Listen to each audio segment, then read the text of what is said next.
This is episode 1.5 of the Service Dog Saga, and I've been wanting to cover this article for a while as well. It's about how those two questions you are allowed to ask actually do work in preventing service animal fraud and catching all these fakers, which are all of them.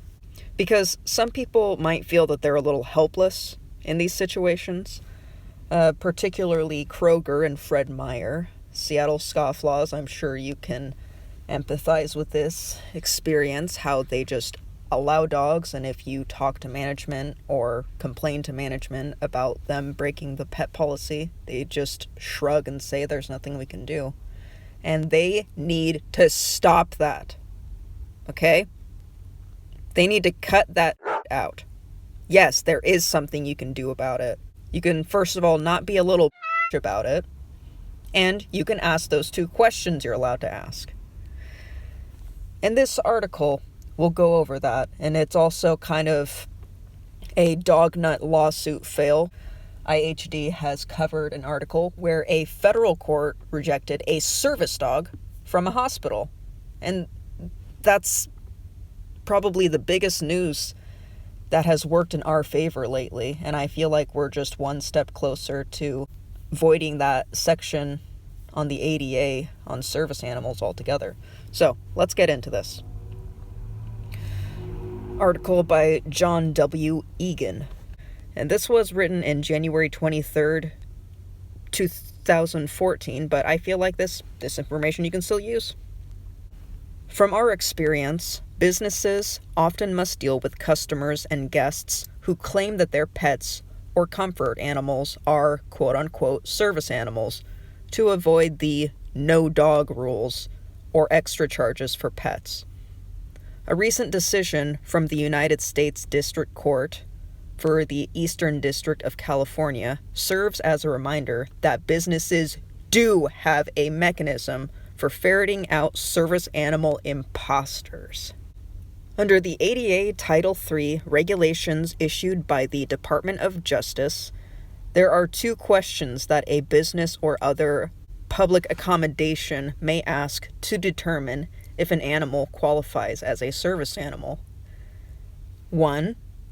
Is the animal required because of a disability? And 2. What work or task has the animal been trained to perform? And it's pretty easy to get away with service animal fraud in most of these situations because people can just lie. They say, yes, it is required for a disability, and the task or work it's been trained to perform is to lick my face and have sex with me when I have an anxiety attack. And under the ADA's ridiculous lack of oversight, it really is that simple. But there are cases where if you do ask those questions, you are aware of your own rights as a business owner, then things can work in our favor. However, a business may not ask these two questions when it is readily apparent that the service animal is performing a task for a patron with a disability. For example, a dog that is observed guiding a person who is blind or has low vision. Also off limits are questions about the nature or extent of the patron's disability and requests for proof of service, animal training, license, or certification. Now, why is that?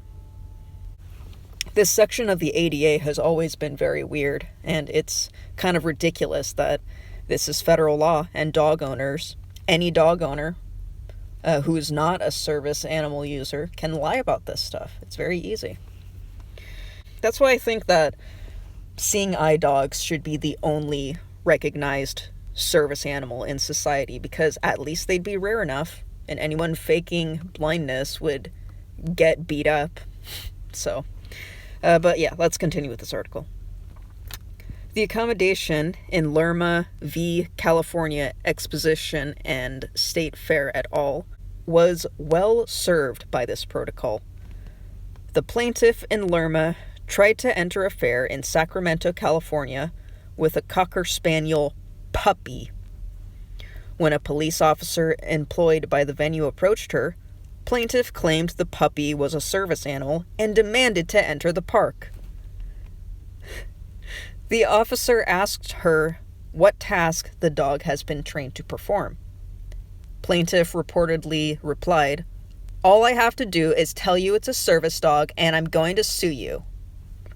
When the officer asked plaintiff how she would handle the puppy's need to relieve itself, or whether it was housebroken, plaintiff again refused to answer the officer's question and threatened legal action. After this line of questioning, the officer told plaintiff that because he could not determine whether the dog was qualified as a service animal under the ADA, it should be removed from the premises. The plaintiff subsequently filed a lawsuit alleging this conduct violated the ADA. So here we go. Nutter lawsuit fail. Plaintiff admitted that the dog was not trained to assist her with a disability. In fact, the only training the dog received was house training and general obedience training. Plaintiff testified that she needed the dog to be able to get through the day.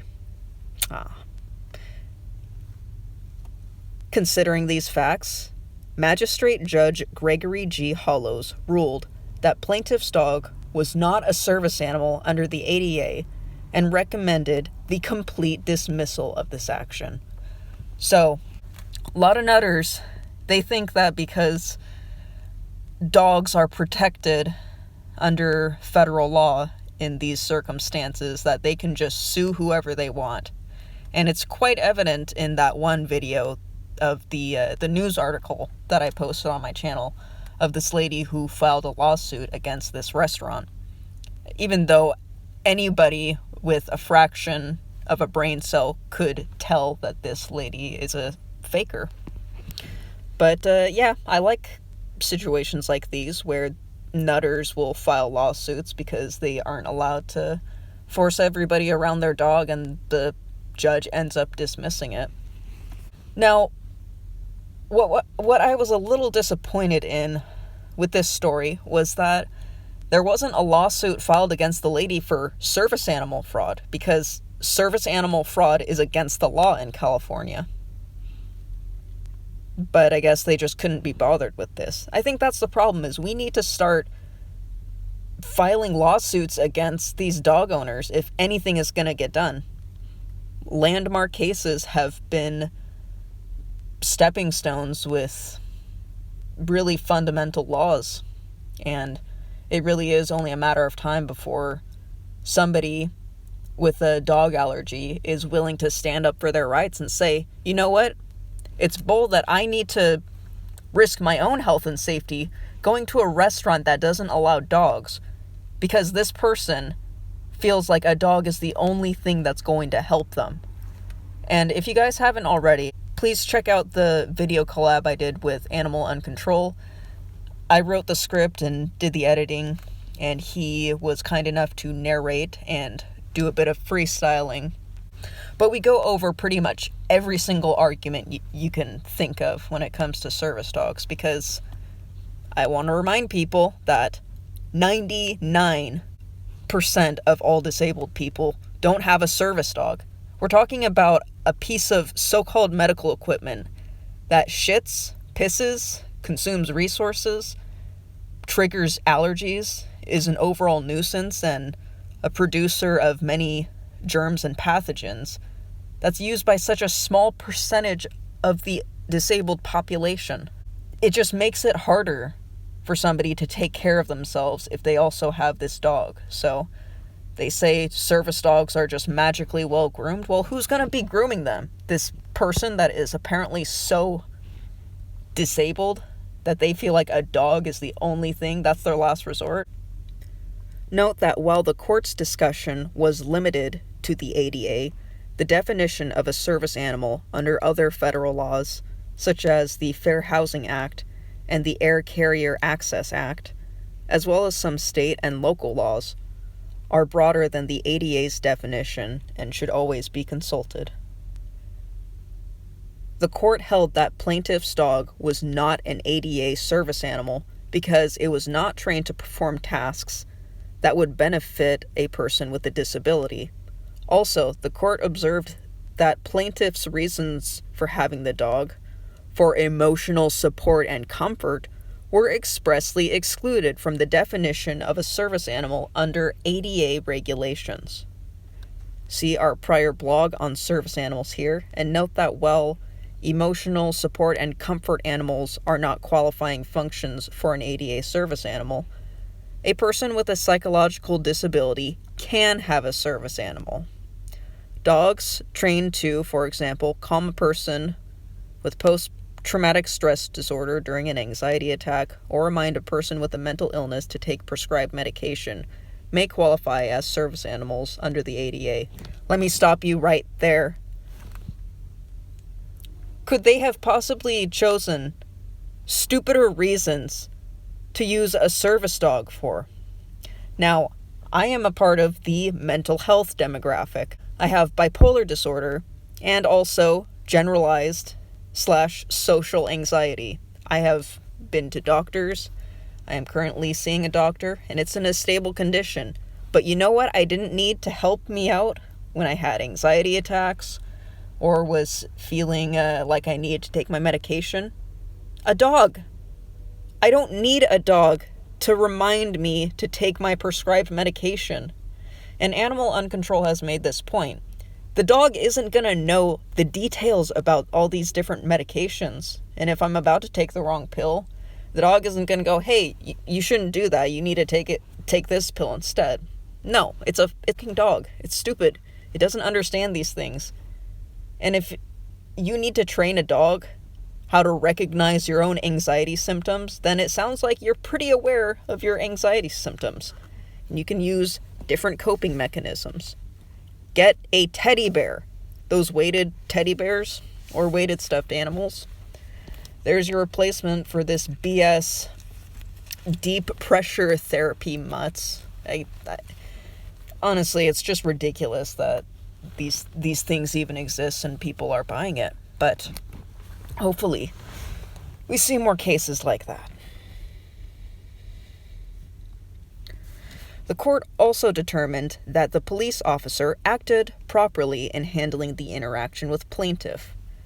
First, he asked one of the two permissible questions, what task the dog had been trained to perform. Second, he asked whether the animal was housebroken. The ADA permits businesses to exclude even bona fide service animals if they are not housebroken or if they are out of control. Third, the officer told plaintiff that she could return and enter the park without the animal. See? We're not banning the people, we're banning their stupid mutt. These people just think they can't go anywhere without their dog? That's their life support? I don't know. These people are nuts. But anyways, let's finish this up. The regulations require that after properly excluding an animal, a business must provide the individual with a disability with an opportunity to obtain the goods or services without the animal's presence. As the Lerma case illustrates, using the questions allowed under the ADA can be an effective tool for public accommodations to ferret out service animal imposters and ensure individuals with legitimate working service animals are afforded equal access under the ADA. So, it seems like you can really ask 3 questions, technically, because even if it is a, legit service dog, if it's pissing and shitting everywhere, or it's out of control, they can kick you out for that. So, yeah, it really is like 3 questions. If the animal is required for a disability, what task it's trained to perform, and if it's housebroken. Kroger, Fred Meyer, take notes and stop being little bitches about this.